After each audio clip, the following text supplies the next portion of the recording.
Halo kawan pajak, selamat datang di Red Paul Talk. Kali ini kita akan berbicara tentang isu yang lagi hangat di Direktorat Jenderal Pajak, yaitu tentang Kortek. Bersama saya Arif Wahyudin. Dan bersama saya Krishna. Isu yang hangat kali ini di Direktorat Jenderal Pajak adalah Kortek. Apa itu sih Kortek, Mas Krishna? Baik Pak Arif, jadi kawan pajak, kalau di medsos kan sekarang sudah banyak ya Pak, promosi, ini ada sosialisasi Kortex. Nah, apa sih sebenarnya Kortex itu? Bagi kawan pajak, Kortex ini adalah aplikasi baru di DJP Ya. yang nantinya ini Pak Arif merangkum semua aplikasi yang ada sekarang. Jadi dengan Kortex ini tidak ada lagi aplikasi yang terpisah-pisah, semua jadi satu di Kortex. Ini adalah sistem baru yang merupakan bagian dari reformasi di Direktorat Jenderal Pajak. Terus perbedaannya apa ini Mas Krishna? Antara Kortek dengan sistem yang lama ini apa aja sih perbedaannya itu? Ini Terus apa perlunya juga? Perlu adanya Kortek ini buat DJP apa ini? Kalau misalnya perlunya ya, ini karena begini Pak Arif, kalau latar belakangnya kenapa kok ada Kortex, Ya. ini kalau dari pimpinan ini menyampaikan bahwa sistem yang sekarang ini masih ada kendala-kendala di WP. Jadi pimpinan itu ingin WP dalam memenuhi kewajibannya itu lebih mudah, lebih praktis, dan lebih sederhana. Jadi itulah kenapa diciptakan Kortex ini. Jadi tujuan utamanya adalah untuk memberikan kemudahan dan kesederhanaan bagi wajib pajak dalam memenuhi kewajiban perpajakannya. Apakah mungkin juga itu Pak Krishna? Karena sekarang kan kita tahu banyak aplikasi, misalkan e-Bupot, e-Faktur itu terpisah-pisah gitu ya.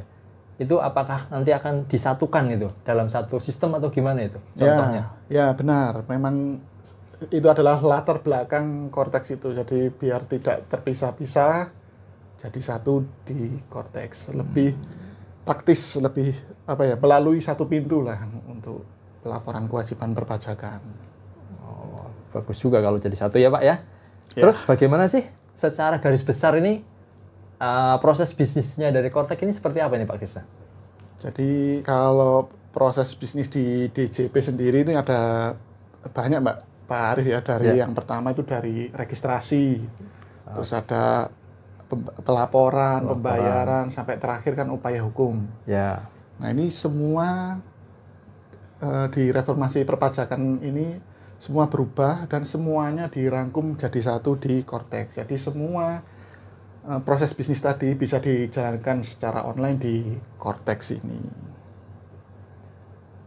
Kalau Kortek nanti rencananya kapan ini akan diberlakukan Pak Krishna? Ini kalau berlakunya Kortex sampai ini ya, sekarang tanggal berapa ini? Sekarang bulan September ini. Dari pimpinan menyampaikan akan diberlakukan Januari 2025. Tapi nanti kita menunggu pengumuman resminya. Oke, berarti kalau Kortex sudah jalan, wajib pajak yang sekarang menggunakan misalkan DJP online atau pelaporannya masih manual itu bagaimana itu nanti Pak Krishna? Di Kortex sendiri, ini kalau bukan hanya Kortex ya, Kortex kan secara online ya. Kalau di reformasi perpajakan sendiri, ini sifat layanan perpajakan masih omni channel. Jadi bisa semua saluran bisa. Lapor manual bisa, lapor online di fasilitasi Kortex ini nggak bisa lapor tentang melalui pos atau jasa pengiriman juga masih ada. Nanti juga ada ini kalau untuk registrasi sendiri itu ada pendaftaran NPWP bisa melalui pihak ketiga seperti AHU, OSS atau notaris, itu juga masih tersedia.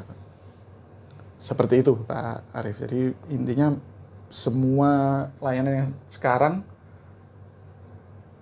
masih bisa dilakukan di Kortex. Jadi online bisa, manual masih bisa, tapi ada syarat dan ketentuannya nanti. Oke, anggaplah kita sekarang sudah di bulan Januari 2025 Pak Krishna.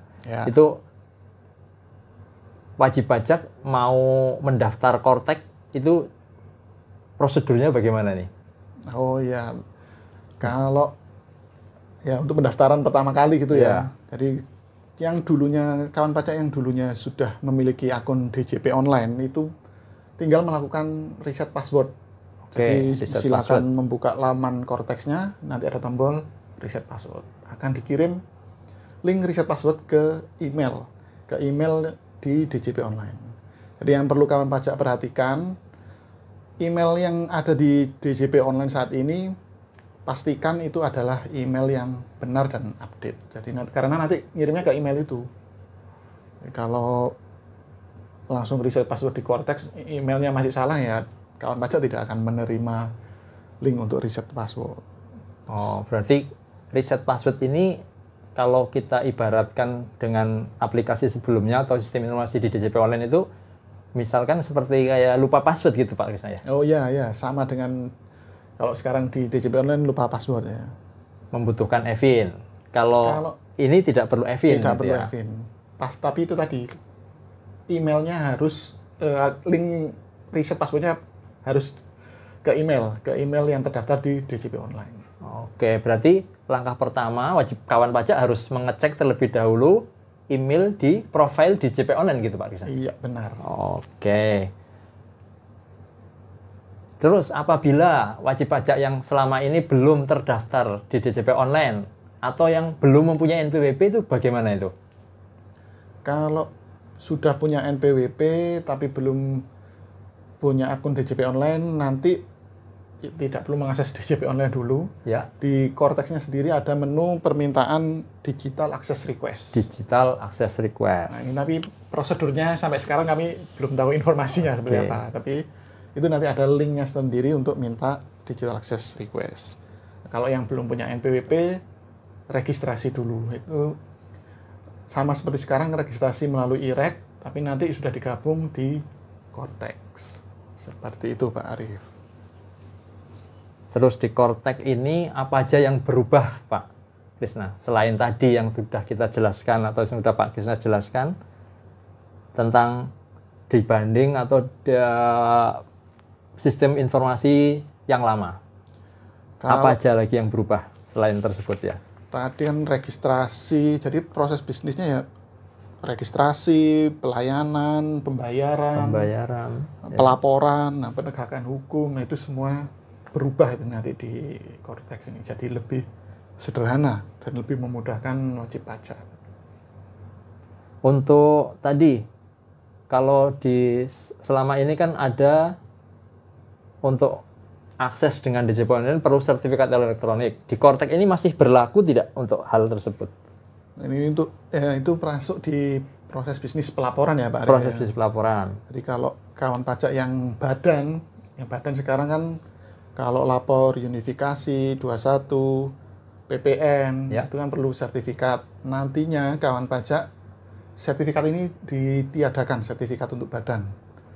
Jadi prinsipnya sebenarnya kan yang mengerjakan SPT itu kan orang pribadinya, pengurusnya. Jadi nanti di Cortex ini sertifikat elektronik badan dihapus diganti dengan tanda tangan digital oleh orang pribadi atau kalau yang di badan pengurusnya, seperti itu. Oh berarti sertifikat elektronik itu sudah tidak berlaku, diganti dengan tanda tangan digital. Digital sertifikat. Iya. Nah, terus sekarang kan digital sertifikat banyak nih Pak Krisna. Ada yang dari BSSN, ada dari BRIN, ada Peruri. Itu bagaimana itu? Apa bisa digunakan di Cortex ini?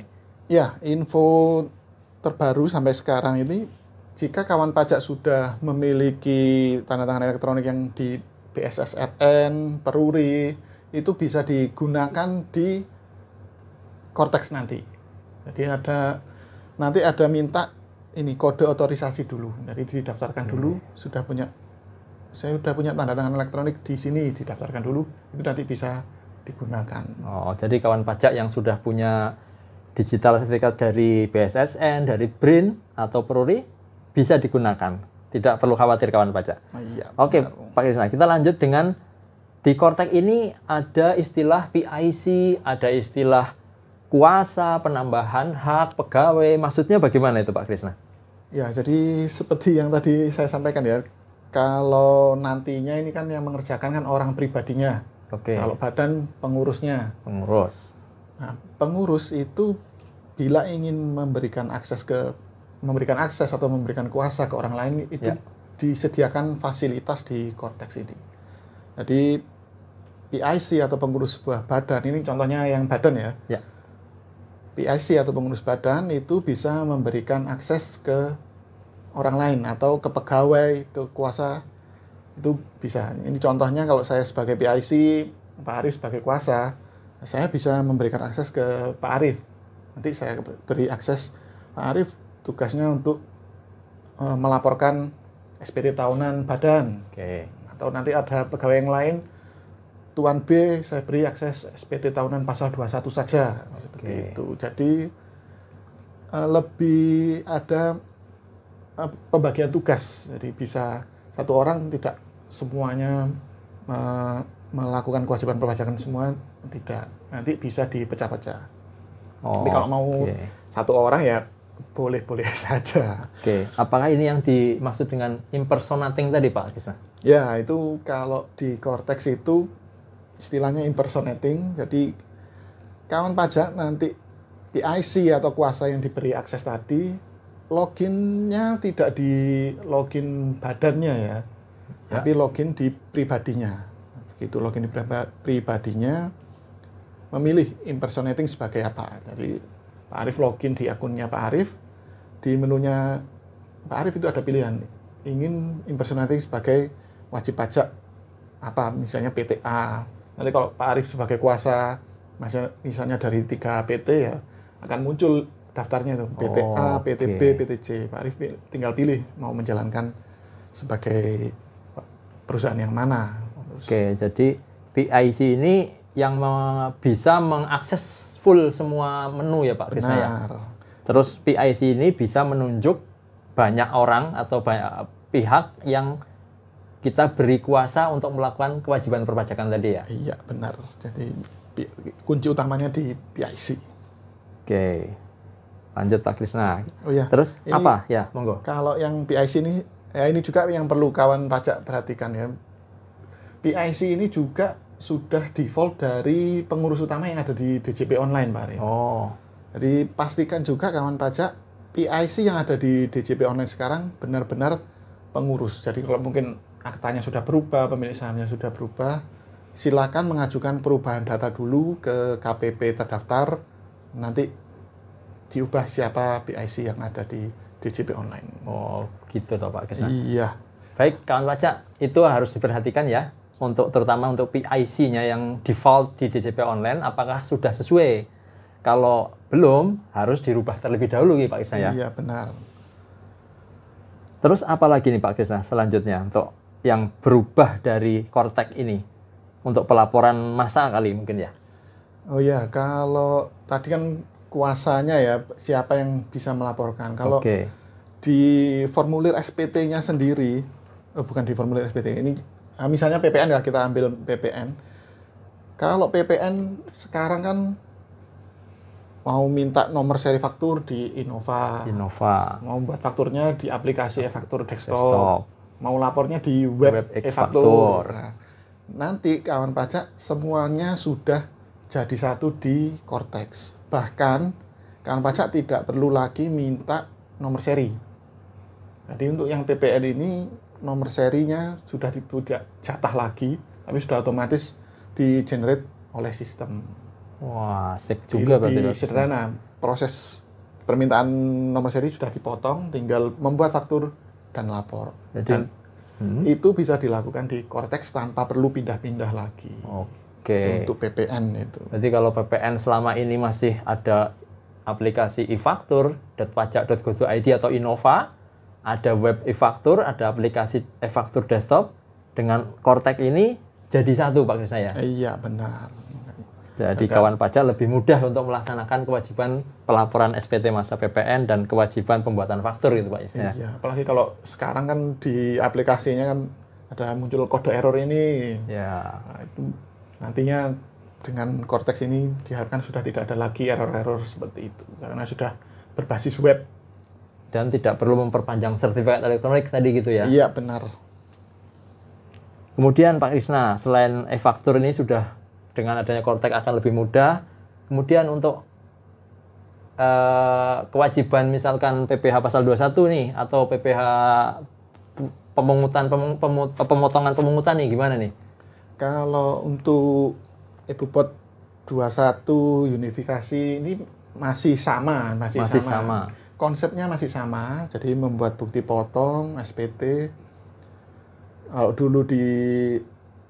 Kalau di e-Bupot ya, misalnya e-Bupot, kalau dulu kan harus klik dulu setelah login di DJP online, klik lapor, terus kemudian pelaporan. Nanti langsung saja sudah ada menunya buat bukti potong. Mau bukti potong unifikasi, bukti potong 21, itu menunya sudah jadi satu. Jadi tinggal pilihannya bukti potong unifikasi, bukti potong 21 bulanan, bukti potong A1, A2 sudah jadi satu. Jadi tidak di pelaporan, terus e-Bupot 21, e-Bupot unifikasi, tidak, sudah satu lagi. Satu wadah. Seperti itu. Jadi dari awal sampai akhir nanti sebenarnya masih sama, cuma dalam satu menu di Kortek gitu ya. Tidak ada terpisah-pisah, tadi ada pra-pelaporan. Di pra-pelaporan sendiri dipisah lagi gitu ya. E-Bupot unifikasi ya tidak. Oke, Pak Krisna. Kemudian apa ini? Yang selain pelaporan e-Bupot ada lagi yang lain? Kalau bukti potongnya nih, kalau bukti potongnya. E-Bupot. Kalau sekarang ini kan kalau di unifikasi misalnya badan memotong pasal 23 badan yang lain. Ya. Nah, badan yang dipotong kan, Pak ini saya sudah benar dipotong belum, ini bukti potongnya valid atau enggak? Ya. Nah, itu kan belum tahu, belum dapat diyakini. Ya. Nanti di Kortex ini kawan pajak, ketika kawan pajak dipotong itu bukti potongnya sudah otomatis terprepopulated di pihak yang dipotong. Jadi sudah muncul, begitu muncul lagi kan sudah ada kepastian, saya sudah dipotong, nomor bukti potongnya sekian, nah sudah valid itu. Ini juga sama kayak seperti pajak masukan begitu Pak misalnya. Otomatis langsung terprepopulated gitu ya. Iya, kalau selama ini kan hanya pajak masukan yang prepopulated. Nantinya bukti potong juga prepopulated. Itu baik yang badan maupun orang pribadi. Oke. Jadi lebih pasti gitu ya. Lebih pasti. Sudah dipotong, sudah disetorkan, wajib pajak bisa langsung mengkreditkan untuk misalkan di SPT tahunan nanti, tahun berikutnya gitu ya Pak Krisna ya. Iya, dan kalau misalnya tiba-tiba yang memotong ini membatalkan, nah itu nanti ada notifikasinya. Pembatalan. Jadi kalau di akun DJP online kan sekarang belum ada nih, ada pengganti kah, ada pembatalan kan nggak ada. Di Kortex nanti itu ada ikon lonceng, ada ikon dokumen, nah itu memberikan notifikasi ke kawan pajak adanya pembatalan kah, atau pembetulan, bukti potong, faktur, semuanya ada notifikasinya. Jadi lebih pasti lagi, itu tadi memberikan kepastian kepada pihak yang dipotong atau yang dipungut. Oh iya Pak Krisna. Selain yang kita jelaskan tadi, yang paling menarik sebenarnya ini Pak Krisna. Setelah kita dengar ada tidak perlu membuat kode billing yang rumit gitu Pak. Apa itu yang terkenal ya Pak? Deposit pajak gitu kayaknya. Oh ya. Apa itu? Tentang deposit pajak ini bagaimana nih Pak Krisna? Nah ini kawan pajak, kalau deposit pajak ini Pak Arief, deposit pajak ini adalah fitur baru yang belum ada di DJP online, nanti baru ada di Kortex. Jadi istilahnya ini kawan pajak bisa punya tabungan. Nah, deposit pajak ini tidak terikat dengan jenis pajak apapun. Oke. Di kodenya satu saja bisa digunakan untuk pembayaran semua jenis pajak. Tinggal misalnya tadi buat PPN, begitu selesai ada pilihan kurang bayar, ada pilihan bayar dengan deposit pajak atau buat billing. Oke. Jadi ada pilihannya, mau pakai billing ya nanti akan muncul billing secara otomatis. Kalau mau deposit pajak, selama saldonya cukup tinggal klik saja, itu sudah selesai, sudah. Jadi kalau dulu kan di PPN yang sekarang ya, kalau yang SPT PPN kan kita input dulu NTPN-nya, betul. Pasal 21 juga sama, di unifikasi juga sama input NTPN, ternyata NTPN tidak ditemukan, ternyata salah satu digit. Kode. Nah, ini tidak perlu lagi dilakukan oleh kawan pajak di Cortex nanti. Begitu sudah dibayar, otomatis datanya sudah langsung masuk. Apalagi kalau bayarnya pakai deposit pajak. Jadi langsung tinggal klik, selesai. Jadi ini akan meminimalisir kesalahan gitu Pak Krisna ya? Iya, benar. Selain minimalisir kesalahan, apa lagi nih Pak Krisna keuntungannya? Itu tadi, kalau, ini keuntungan yang utama dari deposit pajak itu, kalau misalnya kawan pajak lupa membayar, misalnya yang pembayaran rutin ya, pasal 25, atau PPh final UMKM, bila ada deposit pajak, itu akan terhindar dari sanksi terlambat bayar. Nah, misal nih, deposit pajaknya sudah dibayar dari awal tahun, dari Januari 2024, nanti Januari 2025 ya. Di awal Januari 2025 sudah ada punya deposit. Bulan Maret, lewat bayar pasal 25. Baru ingat ini Mei. Ya, tinggal diklik bayar dengan deposit pajak, maka tidak terlambat. Tidak terlambat karena penghitungannya itu adalah tanggal setor deposit pajak. Oke. Menarik juga nih Pak Krisna. Iya. Dengan adanya deposit pajak, kawan pajak tidak perlu khawatir akan terkena sanksi keterlambatan bayar gitu ya. Iya, benar. Jadi sebenarnya deposit pajak ini sama nggak sih seperti dengan deposit misalkan di aplikasi Shopee atau aplikasi yang lain lah yang GoPay gitu itu sama gitu. Prinsipnya sama nggak itu? Prinsipnya bisa disamakan seperti itu. Jadi kalau di GoPay mau beli makan, mau digunakan untuk transportnya itu bisa. Di deposit pajak juga sama. Mau bayar PPN, mau bayar SPT, mau bayar tagihan pajak juga bisa menggunakan deposit selama saldonya cukup. Oke. Dan sama seperti itu ya, Imani yang Bapak sebutkan, Pak Arif sebutkan tadi, ini juga tidak mendapat bunga, tidak mendapat imbalan bunga. Ya. Walaupun namanya deposit terendap tapi tidak ada imbalan bunga. Bukan deposito ya. Ya, tapi di yang lain juga nggak dapat bunga Pak. Ya. Jadi memang ya itu biar lebih meyakinkan wajib pajak agar tidak terlambat, lebih memudahkan pembayaran, pelaporan SPT kalau kita tidak perlu buat billing, langsung kita klik dengan deposit otomatis langsung terlaporkan gitu Pak. Iya, benar. Oke Pak Krisna, kita lanjut ke tadi kan udah ada menu layanan, pembayaran, pelaporan, terus yang terakhir bagi misalkan nih ada wajib pajak yang ada surat dari AR, misalkan ada SP2DK, itu bagaimana itu? Oh iya, ternyata banyak ya. Tadi saya bilang kan salah satu fitur barunya deposit. Ini juga merespon SP2DK, ini juga ada fitur baru di Cortex bagi kawan pajak. Kalau sama ini kawan pajak kalau merespon SP2DK kan harus datang ke KPP buat berita acara dengan AR-nya. Nah, nanti kawan pajak cukup upload jawaban dari SP2DK ini di Cortex. Jadi begitu AR menerbitkan SP2DK, itu akan muncul notifikasi dan dokumennya. Oke. Jadi notifikasi ada SP2DK. Dokumennya seperti apa itu bisa di-download. Tinggal di-download, dicetak, isinya seperti ini. Kawan pajak tinggal buat jawabannya, dijadikan PDF, di-upload di Cortex, nah itu sudah menjawab SP2DK-nya. Berarti nanti akan saling berbalas jawaban lewat Cortex, ya? Tidak perlu datang langsung gitu ya? Tidak perlu datang langsung. Jadi mengurangi cost-nya wajib pajak ini, mengurangi cost-nya kawan pajak. Jadi kawan pajak biasanya transport ke sini udah berapa waktunya juga, apalagi kalau macet ya. Apalagi kalau lokasinya jauh dari kantor pajak gitu Pak Krisna ya. Iya.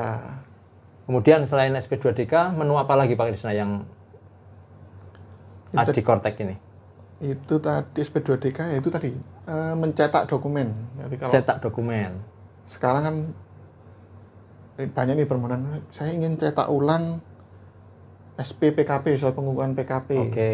Nah itu nanti di Cortex, dokumen-dokumen yang sudah kawan pajak ajukan permohonan, itu sudah ada recordnya. Soft copy-nya kan tanda tangan sudah elektronik semua nih di kantor. Nah, kawan pajak bisa mengakses di menu dokumen kawan pajak, download dan tinggal cetak sendiri. Jadi nggak perlu bersurat minta cetak ulang surat pengukuhan PKP, tidak perlu. Itu langsung tinggal di Cortex saja. Oke, jadi selain itu juga ada ini juga Pak Krisna ya. Sepertinya kalau misalkan alamat wajib pajak dengan tempat tinggal wajib pajak itu beda, itu tidak ada lagi alasan dokumen tidak sampai ke wajib pajak gitu ya. Oh iya, benar. Itu ya. Benar. Jadi memberi kepastian juga wajib pajak menerima informasi dan dokumen dari kantor pajak. Jadi dengan disampaikan secara elektronik dengan Cortex itu sudah pasti menerima.